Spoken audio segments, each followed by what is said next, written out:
my name's Amy and this is my December wrap-up.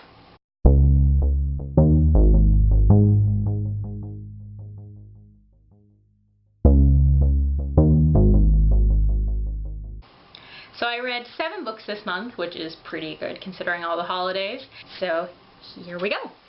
The first book I read this month was a graphic novel. It's called Tomboy by Liz Prince. It's an autobiographical graphic novel, so it's basically a memoir in graphic novel format, and it's about Liz, the author and artist, growing up and not fitting the traditional look that a girl or a woman is supposedly supposed to have according to society, and how she struggled with that in her friendships, in her romantic relationships, in her family, and how that impacted who she feels she is today.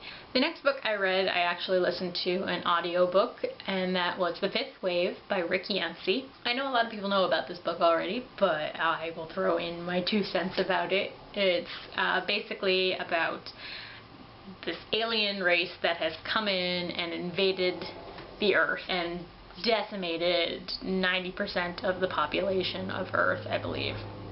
And the 5th wave is in reference to the different waves of attack that the aliens put the people of Earth through. There's a plague that they suffered through, there's tsunamis, and so the 5th wave, I won't exactly go into it because it's a big spoiler, but it's really interesting, and I don't think I've ever really seen or read an alien story quite like this one, and so if you haven't picked it up, definitely check it out. The next book I read was Saving Francesca by Melina Marchetta. I've never read any books by her before, but she came highly recommended by a friend of mine, and so I wanted to pick it up and check it out because she just raved and raved about this author and especially this book, and so I was really happy that I did, because it's kind of such a simple story, but at the same time it does a lot, I feel. The story is about Francesca, whose mother has just really started to suffer from debilitating depression, and so it's about her family coping with this and trying to help their mother and being supportive to her while still not understanding really where this is all coming from and how their happy-go-lucky mother or wife kind of could crash down like this. So it can be really heartbreaking at times. But at the same time, it's also about Francesca at school and how she's kind of finding who she is as a person.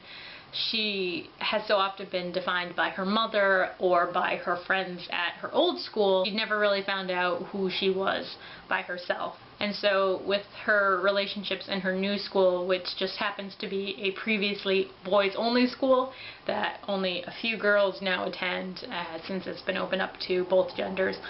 And so it's very interesting to see the relationships. I think one of the things I love the most about this book is her friendships in this book. She becomes friends with all these girls that she knew before but didn't really get to know well. And so she made judgments about them and then finds out that there's a lot more to these girls than she thought. And so it's just really great to see these strong and interesting and diverse friendships build up. And while there is a romantic plot line, I feel like the friendships take more importance over the romantic relationship, which is really refreshing to see. The next book I read this month was Through the Woods by Emily Carroll, and this is a graphic novel, and it's a series of short stories that the artist has put together that she's worked on previously.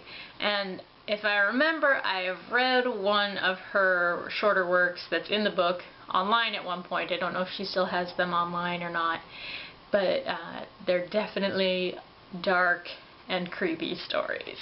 I don't often read dark and creepy stories, but I saw this one on the shelf and I was just so curious because the art style is really interesting. It's very stark and fits the mood really well of these stories. I feel like some of the stories aren't quite as satisfying as I'd want them to be. Like, they're definitely creepy, and I, can only handle so much creepiness, but I almost feel like it didn't ramp up the creepiness in all the stories. Like, the endings kind of left you hanging, like, what just happened almost, and didn't quite feel like it didn't give me the punch I was hoping for, but some of the stories definitely do. And overall, it's a really interesting collection, and I think that more people should check it out. Definitely go in with a cautious mind if you're not into the creepy horror type things. It's definitely worth risking, I think, if you feel you can handle it. I thought I could, and I didn't have any nightmares after reading it, so that's a good sign, right? So the next 2 books I read because they have holiday themes, and I really wanted to get into the holiday mood, so I was really excited to read these.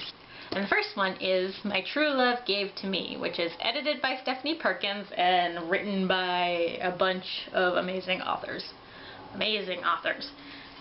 So these are all short stories based around different winter holidays. There's Christmas, New Year's, kind of a pagan looking holiday, and so it's really, really a great collection. Some stories were stronger than others, I'll admit, but I definitely had fun reading all of them. Some of my favorite stories, I really liked Rainbow Rowell's, no surprise there. Hers was based on New Year's Eve and kind of these 2 friends who could be more and kind of finding that in-between place. I really liked Matt De La Peña's story, which was based around Christmas, and his main character was stuck apartment sitting and cat sitting during the holiday and basically had no food, and so he ends up striking up a friendship with someone else in the apartment building, which maybe grows into something a little more romantic. I really like Stephanie Perkins, which was just a cute little romance about a girl who ends up getting help from one of the young guys working at the Christmas tree lot, and romantic sparks fly. And Holly Black's was definitely an interesting turn, as I expected Holly Black's story would be. It's a more supernatural take, talking about Krampus, which is a German, I believe, tradition, and maybe it's more than just a tradition.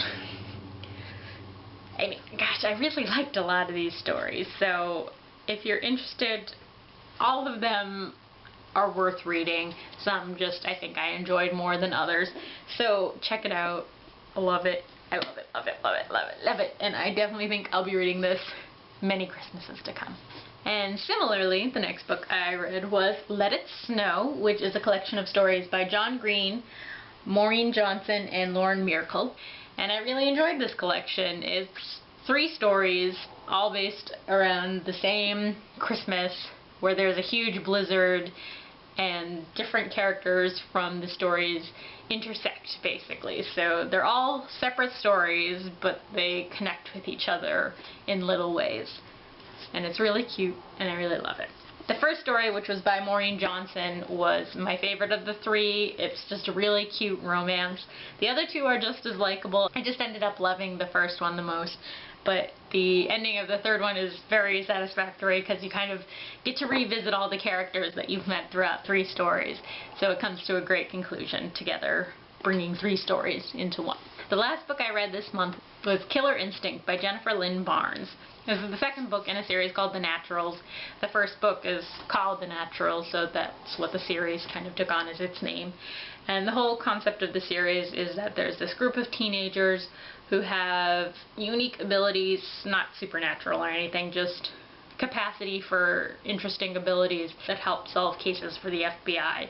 And so they're all recruited into this house so they can train and sharpen their abilities, and the main character is really good at profiling, so think Criminal Minds, basically. So Cassie, the main character, is new to this house, and she meets all these people who have different abilities. There's one girl who's really good with statistics. There's one girl who can tell if people are lying or not, and there's another guy who's a profiler, and another guy who is really good at reading people's emotions. And so together they form this team that can solve these cases, and they get involved with active cases, which they really aren't supposed to, and it turns out a lot of these cases are personally related to the teens in the house, and so it's very creepy at times because it lets you get into the head of the killers, which can be really creepy. I feel like some of the characters suffer from not getting developed enough, though, so it's not my favorite series, but it's an interesting concept, and I think it just suffers from characters not being interesting enough, and it falls back a lot on romantic relationships or would-be romantic relationships. There's a heavy emphasis on a love triangle, and I just don't think it's handled well enough. But if you're interested in crime stories and mysteries, that part really holds up well. And so it kept me guessing about who the killer was from beginning to end, and it was a really interesting read. So I'll be looking for the next book in the series, and definitely something to check out if you're interested in that kind of book. So that's everything that I read this month, and I'm hoping to get a good start on my January reads. I'm aiming for reading 100 books this year, which is my biggest reading goal ever, so we'll see what happens. If you've read any of these books, let me know. I'd be happy to talk about them with you. So comment below and let me know if you're interested in any of them and want to know more. Please let me know. I'd be happy to tell you about them. And as always, if you like my videos, please feel free to subscribe or share. I'll talk to you all later. Bye.